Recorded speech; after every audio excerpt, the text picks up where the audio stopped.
a very difficult stretch, but you continue to perform at a high level. How are you able to get to your game? Basketball when I'm on the court.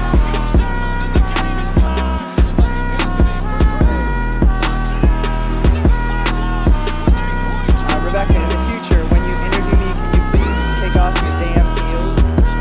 He said, I'll present you, provided you let me wear your heels. We'll save that for later.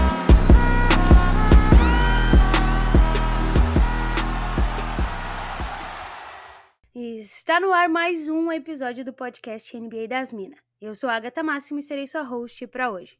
Lembrando, esse podcast está disponível através da Aurelo, Spotify, iTunes, Castbox e demais agregadores. Nos sigam nessas plataformas e não percam as novidades do NBA das Minas. E tem mais, vocês também podem nos acompanhar pelo Twitter, @NBA das Minas, pelo Instagram, NBA das Minas Pod e no TikTok, NBA das Minas tudo junto. Nessas redes sociais vocês vão encontrar vários conteúdos sobre basquete produzidos pela nossa equipe, além de acompanhar a cobertura em tempo real dos jogos. Não esqueçam de utilizar o cupom de desconto do NBA das Minas também para comprar aquela jersey que você namora há muito tempo lá na Monza Imports. E claro, visitem a nossa parceiraça, a Wodsey. Por lá você encontra várias camisetas incríveis de basquete e os nossos produtos exclusivos.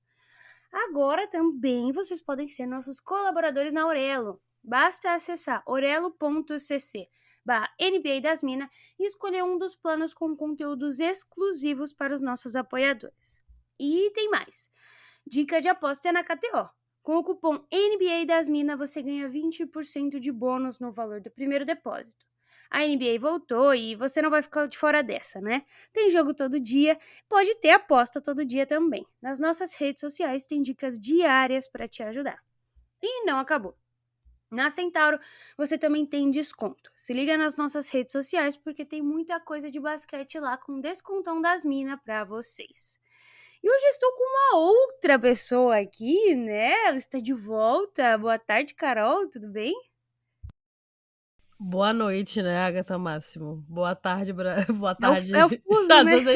Boa tarde, Estados Unidos. Boa noite, Brasil. A moça já dá uma boa tarde para mostrar a importância dela, né, que tá internacional, tá aí acompanhando a NBA em loco praticamente, vendo o surto que está acontecendo ali em Nova York. Estou de volta. Espero que eu consiga participar mais vezes do episódio. Mas, como vocês sabem, a vida das minas não é fácil. A gente vive num grande equilibração de pratinhos, né? E aí vamos se ajustando, se ajudando para participar dos episódios. A grande mídia está perdendo tempo não fazendo um reality show com nós três, né? Porque aí tem muita pauta, muito conteúdo pra ser postado, né, Carol? Você que agora é paulista, né? Então, as pessoas interessados, só mandar DM. As pessoas veem a gente na NBA House, nos eventos, no evento da Centauro e tal, tudo bonita, maquiada, dando close, mas não vê os perrengues que a gente tá passando aqui agora, né? Não vê o que a gente passa no off. Não sou paulista, só estou morando em São Paulo, pelo amor de Deus, me respeite. Interessados podem mandar direct, a mãe está online. Bom, quem perde tempo é idiota, né? A Carolina é uma pessoa que está acostumada a aproveitar o tempo dela da melhor forma possível. Mas vamos, em falando de tempo, né? A gente tá aqui falando amenidades. Vamos entrar na pauta do dia. Porque com a lista de jogos de outubro já concluída, finalmente a gente tem um tamanho de amostra grande o suficiente para analisar mais profundamente como a classe do draft da NBA de 2022 começou, né? Com 8 jogos cada, o primeiro selecionado geral, Paulo Banchero, e o sexto selecionado geral, Benedict Mathurin, lideram a mais nova safra em pontuação, com médias de 21,8 e 20,4 pontos por jogo, respectivamente. Ambos jogadores tiveram um início ofensivo em suas carreiras, né? Com Banchero chutando 44% e Mathurin chutando 46% de field goal. Keegan Murray, o terceiro colocado, tem média de 17,4 pontos em suas 5 partidas disputadas. Os outros únicos 2 novatos com média de 2 dígitos são Jaden Ivey, do Detroit Pistons, e Jabari Smith Jr., do Houston Rockets. Por jogo, Ivey lidera todos os novatos com média de 3,7 assistências. Banchero segue logo atrás com 3,6, seguido por Andrew Neighbord. É assim? Desculpa. Neighborhard. Neighborhard. Você fala do jeito que você achar, porque eu também não faço a menor ideia. Andrew Neighborhard, que distribuiu um notável 2,7 assistências em apenas 15,7 minutos jogados por partida. A cereja no topo de seu inacreditável início da NBA de Banchero, com 1,98 metros de altura, ele lidera todos os novatos em rebotes por jogo com 7,6 de média. Já Jalen Duren, do Detroit Pistons, está pegando 6,7 rebotes por jogo em apenas 20 minutos disputados.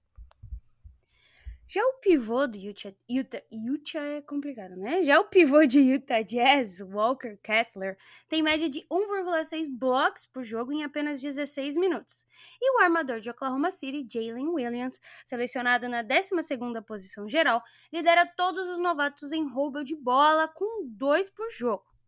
O Murray, que viu a sua primeira carreira começar na outra noite, lidera todos os novatos em minutos por jogo com 35,6 e o Banchero tem 33,8 minutos por jogo, seguido de Ivey com 31,3. São os 3 novatos com a maior minutagem por jogo. Considerando os primeiros jogos de novembro, Paolo Banchero está liderando todos os jogadores do primeiro ano em pontos, rebotes e assistências totais. Por enquanto, é uma escolha fácil para o favorito inicial levar o prêmio de Rookie of the Year. O jogador de 19 anos marcou 20 ou mais pontos em seus primeiros 6 jogos pelo Orlando Magic. Embora ainda não tenha levado as vitórias, em Orlando, o Banchero está a caminho de se tornar um franchise player. As stats de Banchero nesse começo de temporada estão em 23,5 pontos por jogo, 8,3 rebotes por jogo, 3,6 assistências por jogo, 0,9 blocos por jogo, 0,7 steals por jogo e está chutando 46% dos arremessos totais com um aproveitamento de 25% do perímetro. Depois de emergir como uma estrela na sua segunda temporada no Arizona, o Benedict Mathurin continuou com essa evolução no próximo nível na NBA. Apesar de não ter começado sequer um jogo pelo Pacers, Mathurin é o segundo melhor pontuador da equipe, com 19,4 de média, apenas atrás de Tyrese Haliburton, que tem 21 pontos por jogo. E o líder entre os rookies em porcentagem e conversão nas bolas de 3. O Pacers tem 5 vitórias e 5 derrotas e está em 7º lugar no leste, um feito que tem deixado os fãs animados com esse início de temporada. Suas estatísticas são 19,4 pontos, 3,7 rebotes, 2,4 assistências por jogo, 44% de field goal e 40% nas bolas de 3. A combinação entre Jaden Ivey e Cade Cunningham, aquele que perdeu, sabe para quem? Para Scott Barnes ano passado, certamente fornecerá uma faísca para os Pistons nos próximos anos, mas já estamos vendo fortes retornos iniciais. Ivey é um dos atletas mais explosivos de sua classe do draft, levando a muitas finalizações emocionantes no aro, mas sua visão e vontade de distribuir a bola foram igualmente impressionantes também. O armador estreante fez seu segundo duplo-duplo da carreira em seu 10º jogo na NBA e o trabalho de Ivey debaixo da cesta tem sido uma grata surpresa até agora. Purdue, de 20 anos, tem uma média de 15 pontos, 4,9 rebotes, 3,6 assistências, 1,5 roubadas de bola e 1,3 para começar seu trabalho com o Detroit Pistons. Os Kings levaram 2 jogos para perceber que a quarta escolha geral pertence ao quinteto principal, e eles performaram melhor com Keegan Murray como titular. Com a média do segundo maior número de minutos do time, tem sido difícil para o técnico Mike Brown tirar o jogador do primeiro ano da quadra. Apesar de algumas inconsistências recentes nos arremessos, espera-se que Murray seja um dos pilares da corrida de Rookie of the Year da NBA durante toda a temporada.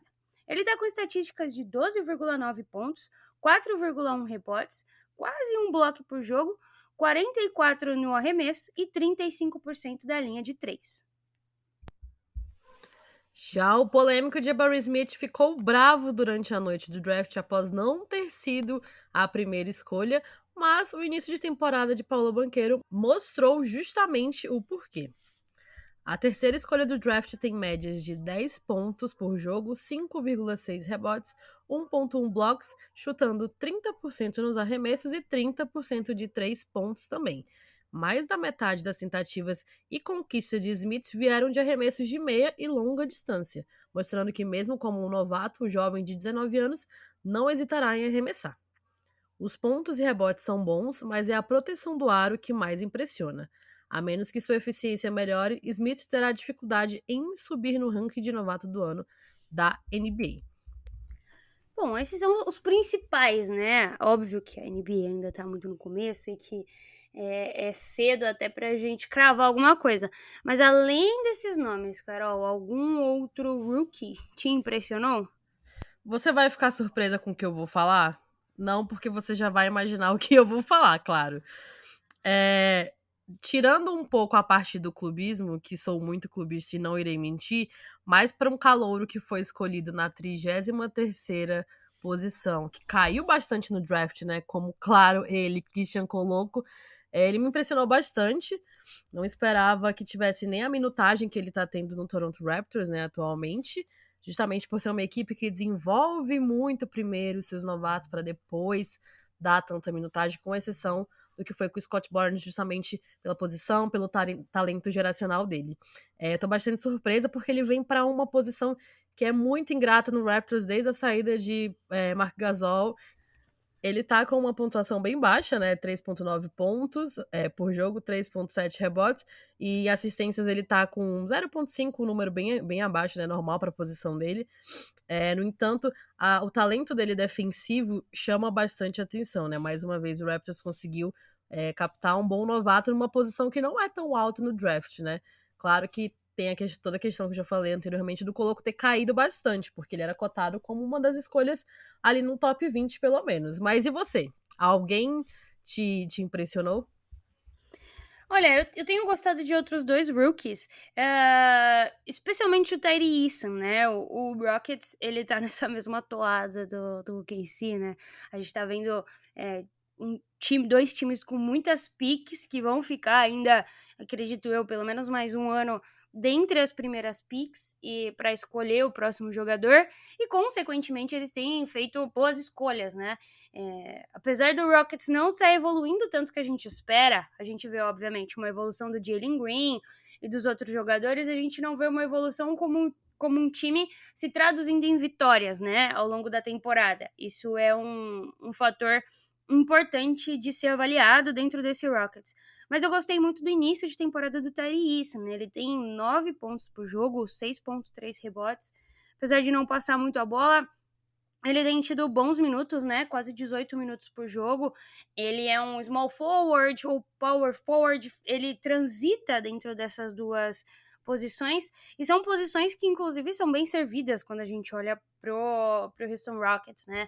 O Rockets também tem pivôs excelentes e armadores, tem montado um roster muito interessante através do draft, através dessas últimas trocas, e eu acredito que o Eason, ele pode evoluir bastante através disso. Um outro fator legal é que ele tem mais de uma steal por jogo, e ele é um dos rookies que menos comete turnovers enquanto está dentro de quadra. Então, gostei bastante do jovem Tyree Eason. Então, agora a gente vai pro lado ingrato, né, desse ranking. Eu queria saber se alguém te decepcionou. Talvez nós estejamos decepcionadas com a mesma pessoa, mas eu quero te ouvir. Talvez sim. Eu não vou falar obviedades aqui. Eu vou falar de outros jogadores. Primeiro eu vou falar do meu time. Eu não tô zicando o jovem, o Ousmane Dieng, porque eu gosto muito dele, mas a gente fez uma troca para recebê-lo, né, no time, e ele ainda não entregou exatamente aquilo que eu esperava que fosse ser entregue, né? O field goal baixo, de apenas 30%, e ele tem jogado 15 minutos por jogo, né? Tem feito poucos pontos por enquanto. Eu tenho três jogadores que me decepcionaram. Vou falar dos três. O segundo é o Nikola Jovic, né? O Jovic foi selecionado pelo Miami, teve todo esse furor por causa do nome dele. Ele tem jogado pouco, mas quando ele entra, ele também não tá utilizando muito bem os minutos. Ele foi bem na pré-temporada, então eu fiquei um pouco ansiosa para ver como ele jogaria pessoalmente. Inclusive, eu fui até, tava por aqui, né, fui na Barclays assistir a pré-temporada, um jogo que ele foi bem, inclusive, então eu tava com as expectativas altas. Mas quando a gente olha mais aí pro topo, pensando nos jogadores que eu espero um salto de produção, né, eu provavelmente diria também o Shadon Sharp. Shadon Sharp ele vai ter um pouco mais de espaço dentro desse Portland Trail Blazers, que, de novo, eu vou ter que aqui admitir, né, que por enquanto tá dando bom, mas ele tem por hora 6,8 pontos, 2,3 rebotes. Acho que ainda pode aumentar de produção, Carol. E você, diga. Então, já que você fugiu das obviedades, antes de eu falar, só queria pontuar, tá? A Agatha Máximo está se rendendo ao Portland Trail Blazers. Damian Lillard está cometendo crimes. Isso está fazendo ela não ter como falar mal do Portland Minha Trail defesa Blazers. é Jeremy Grant, tá? Também tá jogando muito. Então, eu me decepciono um pouco com o Jabari Smith justamente por ele ter entrado, né, nessa classe do draft da mesma forma, tecnicamente, como o Jalen Green, né, que falou muito ano passado, vendeu muito seu próprio peixe, mas no fim mesmo, foi um jogador que não estava ainda à altura para liderar totalmente o Houston Rockets, né, e o Jabari Smith veio da mesma forma, até criou um atrito ali, como a gente já falou na noite do draft, entre o Jalen Green e o Porter Jr. também na mesma equipe. Eu fico um pouco decepcionada porque para um cara que foi escolhido na terceira posição e era cotado como número 1, né, junto com o Chet e com o Paolo, ele ainda tá tentando se desenvolver e o Rockets não tá tendo esse crescimento que a gente esperava que tivesse, né? O Rockets continua ali em último na conferência, não encaixou, ainda não mostrou a que veio e não vendeu o seu nome totalmente. Pois é, quando a gente olha, vamos olhar aqui a lista, né, dos rookies, o Jabari Smith hoje, ele joga 29 minutos por jogo, né, é um dos rookies, inclusive eu vou ver aqui, é o quarto rookie com mais minutagem dentro aí de todos eles nessa temporada de estreia, mas ele tá com um field goal de 30%, como a gente mencionou, e ele tá fazendo apenas 10 pontos por jogo, né, pegando 5 rebotes, e de fato, é complicado ele ter feito toda a cena que ele fez, né? Ele ficou bravo e, assim, óbvio que estando ali, né, sendo cotado como um dos primeiros nomes para estar no draft, todo mundo quer ser selecionado em primeiro lugar e, de fato, existia a possibilidade de que isso fosse acontecer com ele.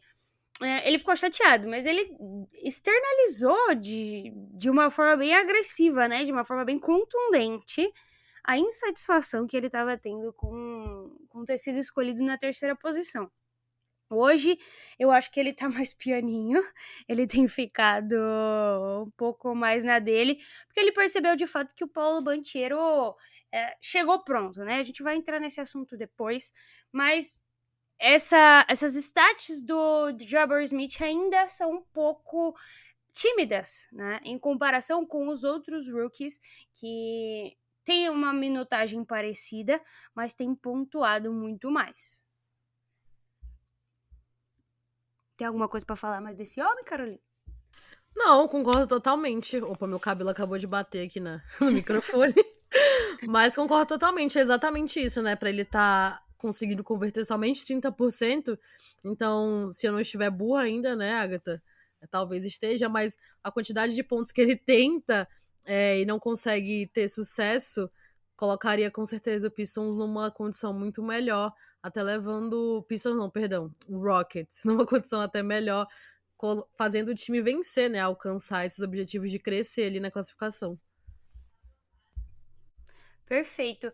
E bom, vamos voltar para falar nele, né? Você acha que ainda é cedo demais para cravar o banqueiro como o Roy? Ou essa disputa aí não vai ter para ninguém mesmo? Então, eu acredito que um dos pontos que são muito importantes nisso, que a gente viu inclusive ano passado, né, que foi bem. Levantou vários questionamentos, é justamente a posição da equipe em que esse Brook está. Né? Hoje, como nós falamos, o Paulo Banchero não tá fazendo o Magic conseguir alcançar essas vitórias e crescer dentro da NBA, né? Dentro da liga, crescer como equipe.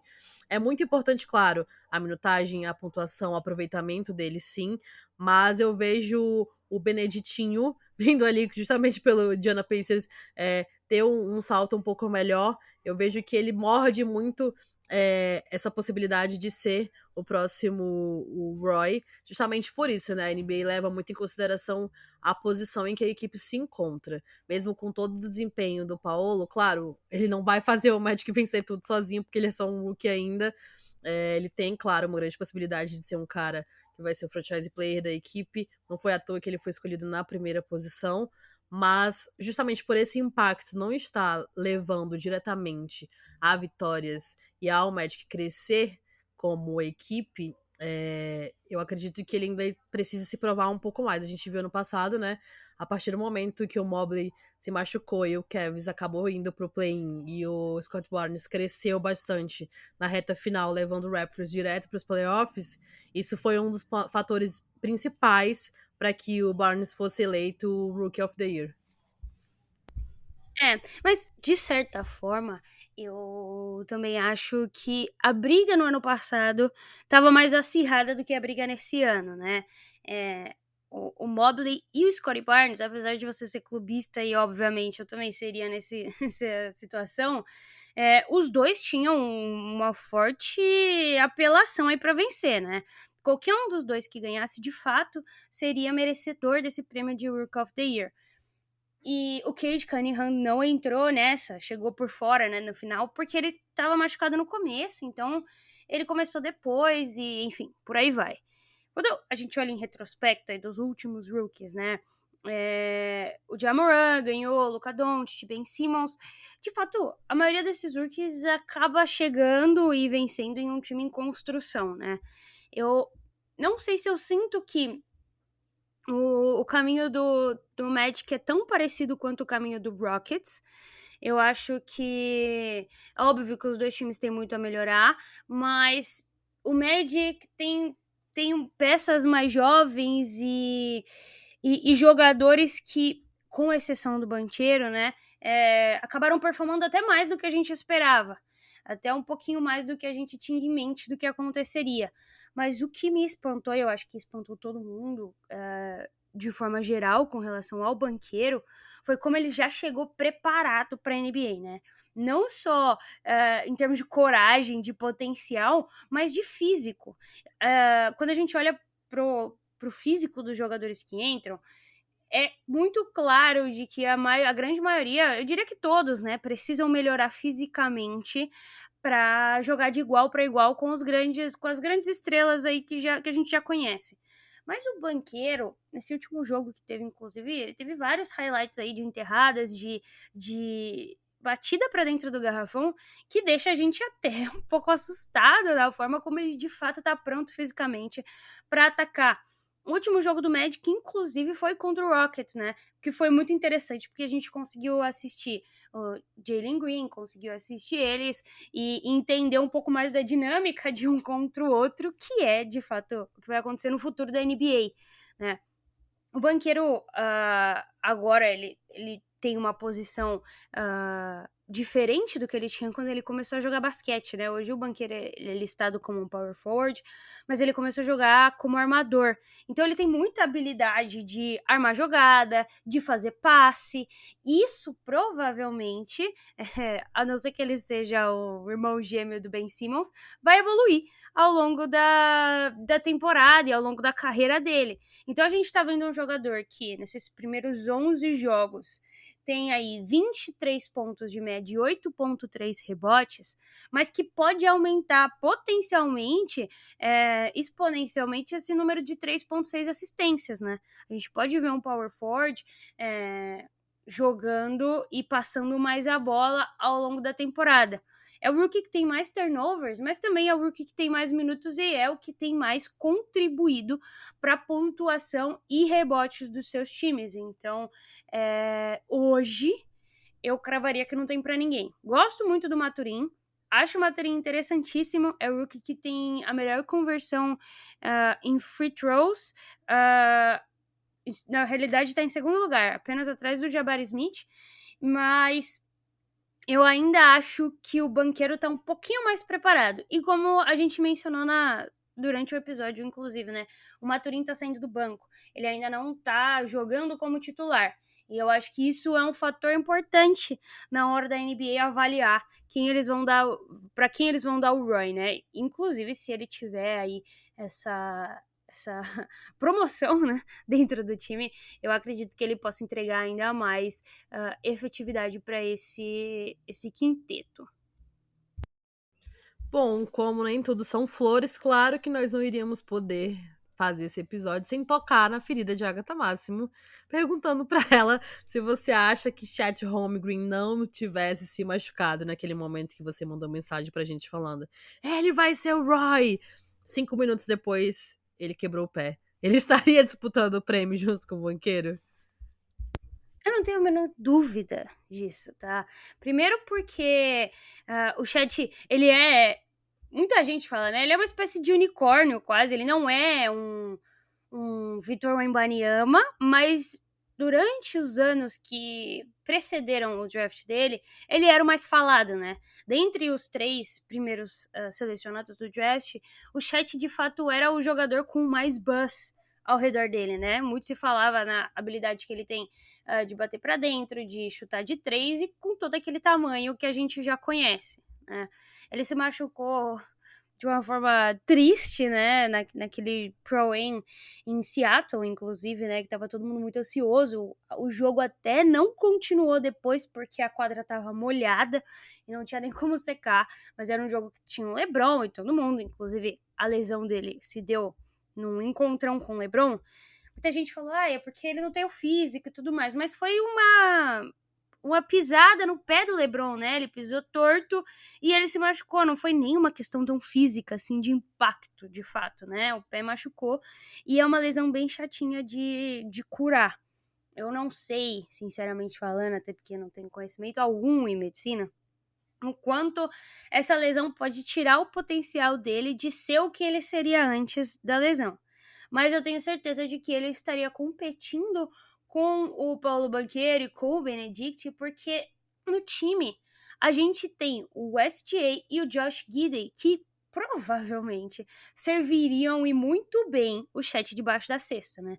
A gente tem algumas peças que fazem um trabalho legal de pivô. O Poku evoluiu um pouco com relação às últimas temporadas, que era uma coisa que eu tava esperando pra ver. Essa temporada tinha que ir ou ir, né? E o JRE, o Jeremiah Robson Ward, também tem jogado bem debaixo da cesta, mas eu ainda acredito que o Chet com esses dois aí faria um trabalho ainda melhor. De qualquer forma, Carol, isso possibilita com que a gente não tenha uma temporada tão boa, né? E que talvez a gente pegue a peça que falta para formar um quinteto titular ou para reforçar ainda mais o nosso banco na próxima temporada. Você acha que o meu jovem bonecão de posto faria uma Slim Tower, né? Fazendo uma Slim Tower ali com o Poku, faria diferença nessa corrida? Então, acredito que sim. O OKC é uma equipe que tem muitos jovens ativos e tem muitos jovens ativos ainda pra pegar, né? Ainda tem muitas possibilidades de montar uns 15 times com a quantidade de picks que tem. Acho que vai ser... ele seria muito importante, inclusive, para o backcourt, né? Para um Shai, que tá jogando muito, diga-se de passagem, essa temporada. Acho que deixaria essa corrida um pouco mais equilibrada, né? Você falou sobre ter uma distância grande entre o Paulo e o Benedict. Então, com o Chet, quem sabe a gente teria uma corrida mais equilibrada. Mas, antes da gente finalizar o episódio, a minha pergunta pra você, se não tem nada a ver com os Rooks, mas que eu não posso deixar de fazer, é que em quanto tempo você acha que o Shai vai pra Toronto? Porque ele quer jogar na cidade dele. Garota! Primeiro de tudo, a senhora volte para a realidade, tá? Vou fazer uma montagem você pendurada num caminhão pra mostrar o quão lunática você tá com essa formação sua, Carolina. Pelo Um amor de Deus, absurdo. hein? Você tá me xingando já, calma. A gata está maluca, ele não vai. Inclusive, eu venho fazendo essa campanha de SGA All-Star já faz um tempo, você não me deixa mentir, que eu falo que o SGA tem que ser um All-Star, né? O grande problema do Thunder hoje, em relação à mídia, em relação a reconhecimento, é que é um time que, por exemplo, não tem nenhum jogo televisionado esse ano. Então, quem tá vendo o SGA jogar é quem tá clicando pra assistir um jogo do Thunder. E não são muitas pessoas que estão fazendo isso com o chat lesionado, né? Ter um novo jogador, enfim, segunda escolha, é uma coisa que atrai muitas pessoas para ver o jogo. Ele lesionado deixa o Oklahoma um pouco ali de lado, mas o OKC tem feito grandes jogos, inclusive. A gente tá hoje na 11ª posição, mas a gente ganhou 2 vezes do Clippers. O Clippers não consegue ganhar, né? A gente fez bons jogos, inclusive nos que a gente perdeu, né? Foram jogos muito próximos em termos de placar. Então eu não acredito que o Shai esteja triste no momento, de forma alguma. E eu acho que indo para Toronto, pensando em hipóteses, tá? Coisas que eu sei que não vão acontecer, mas já que você perguntou, eu vou te dar a resposta que você quer. Pro Shai ir pra Toronto, você conhece o Sam Prest, né? Você ia ter que dar sua mão, seu braço, sua cabeça, e aí ele ainda beliscar o Scott Barnes ali se ele quisesse. Então, Masai Ujiri, apenas. então, assim, a gente tá falando de provavelmente 2 dos maiores general managers da atualidade na NBA, em termos de conseguir assets, né? De conseguir jogadores e de fazer boas escolhas através do draft. Então, para que essa troca fosse acontecer, muita coisa precisaria estar envolvida nesse balaio.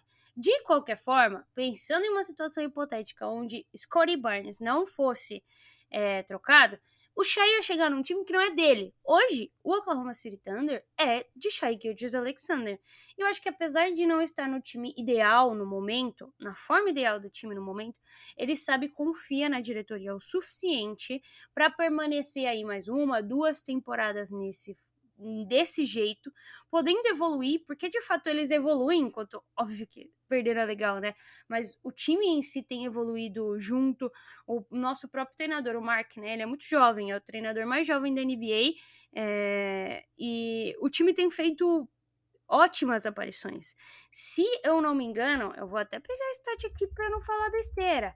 É a sexta melhor defesa da temporada, né? Deixa eu aqui confirmar. É a 7ª melhor defesa da temporada. A gente tá com um offensive rating muito ruim, na verdade, né? É o 27º. Mas a gente tá defendendo muito bem. E isso é um fator interessante para equipes que querem ser campeãs, né? Então, assim, com a adição do Chet, com a adição do Victor Wembanyama, que não sei como, mas a gente vai conseguir aí uma pick 1 no próximo draft. Eu acredito que a próxima temporada é a temporada em que, de fato, ele vai olhar para o cenário do time, olhar para o futuro e colocar tudo na balança. Mas por enquanto eu acho que ele tá bem, como fala, motivado. Você não acha isso, não? Você acha que ele já quer ir pro Canadá? Eu acho que existe uma grande vontade no coração dele. Ele deixa sem clubismo agora. Ele sempre deixa bem claro o quanto ele gostaria de jogar em Toronto, né? Mas concordo com você, assim, brincadeiras à parte, que existem muitos pontos em cima do contrato do Shai, em cima do que o Raptors daria por ele, e em cima de, claro, que Scott Barnes não sairia do Toronto Raptors. Então, o Masai Ujiri não quis dar Scott Barnes nem por Kevin Durant, que dirá pelo Shai. Eu concordo com o que você falou, acho que ele tem pelo menos mais uns 3 anos dentro da equipe, né? Justamente confiando nessa questão do desenvolvimento do time, de você pegar um processo sendo iniciado, né? Foi muito do que aconteceu no Raptors com a saída do Kawhi, enfim, da maior parte do time, e você tem uma reestruturação. O OKC passa por isso, mas através das escolhas que Paul George deu para a equipe, né? Acho que é isso. Já consegui te alfinetar 100%. Eu vou só fazer os fatos, né? Trazer os fatos que eu sempre trago aqui. Mas hoje eu só quero trazer um muito interessante. Porque quando a gente olha pra classificação da NBA do lado leste, nós temos na 11ª posição o Nets, né? O Nets tem 4 vitórias e 7 derrotas. Só que, se isso fosse tudo, tava bom. Mas a gente tem toda essa questão do Kyrie Irving ainda não ter voltado, por tudo que ele falou. E aí agora o Tsai colocou todas aquelas condições, né, para que ele pudesse voltar dentro de quadra. A gente já falou bastante disso no episódio anterior, não vou nem medir, né, o que é certo, o que é errado, se foi muito, se foi pouco. Mas o ponto é, o Kevin Durant tá jogando bem, ele tá com 30 pontos de média. O Simmons, coitado, ele tá com 6 pontos, 6 rebotes e 7 assistências. Eu acho que se ele começar, de fato, contribuir mais com a pontuação, esse time pode melhorar. O Kyrie precisa voltar. E agora a gente tem o Jack Vaughn como novo treinador de fato, ele tava interino. Mas, como o episódio é sobre Rooks of the Year, o que eu tenho pra dizer é: o time ainda está ali embaixo na tabela, ainda está fora da zona de play-in, o que significa que está dentro da zona da loteria, mas as próximas 5 picks de primeira rodada do Nets são do Rockets. Então, assim, a situação é ruim se perder e é ruim se ganhar, na realidade, porque tá difícil ali, mas é pior ainda se perder porque nem fica com essas picks, Carol. A situação do Brooklyn Nets atual é se piorar, piora, né? Ou se melhorar, piora, na verdade. Não tem... Quem perder vai ganhar, quem ganhar vai perder, aquela coisa. Você leu o meu pensamento, que eu ia falar agora. Dilma Rousseff foi perfeita quando previu isso para o Brooklyn Nets. Ela falou isso, no final o Brooklyn Nets só tem a perder, é isso. Mas, pra gente fechar, Kevin Durant ficou nesse barco furado porque quis, né? Porque propostas melhores para que ele pudesse estar numa condição melhor não faltou. Não digo nem só pelo meu time, mas Memphis Grizzlies, Phoenix Suns, enfim, inúmeras equipes foram atrás do KD pra tirá-lo do Nets e aí não deu certo. O próprio Boston Celtics ofereceu Jaylen Brown e o Tsai recusou, né? Então, assim, agora ora, se não são as consequências dos seus próprios atos, né, Tsai? É impressionante como, assim, ele pegou a bomba na mão, ele olhou a bomba e ele falou: vou guardar a bomba aqui, espero que não exploda. E o pior é que nem aconteceu através do Kevin Durant. Aconteceu através do Kyrie, coisa que a gente também já esperava, né? O grande destruidor de vestiários, mas essa é a realidade atual do time daqui de Nova York, o Brooklyn Nets. E do outro lado, quando a gente olha para a Conferência Oeste, o Thunder tem um swap com o Clippers, né? O Clippers melhorou agora, mas se bobear, se a coisa desandar, o Thunder também fica com uma pique. E o Lakers, minha filha, a gente não vai nem comentar, né? Eu acho que a gente vai depois fazer um episódio especial Los Angeles Lakers, porque a gente já falou um pouquinho, mas é capaz até de o Lakers ir bem no draft. A parte ruim é que a franquia Los Angeles Lakers não tem paciência, não tem determinação para desenvolver os jovens que drafta, né? Caso contrário, poderia ter uma equipe zona aí, né? Com muitos jogadores que foram jogar fora e já foram, inclusive, campeões. Alguma consideração final, Carol? Tem alguma coisa pra dizer, alguma coisa pra falar, pra desabafar nessa noite de quarta-feira? Fico triste demais com uma notícia dessa sobre o Clippers e o Lakers, apenas. Então é isso, perfeito. O episódio de hoje chegou ao fim, a gente volta na semana que vem e um beijo pra todo mundo.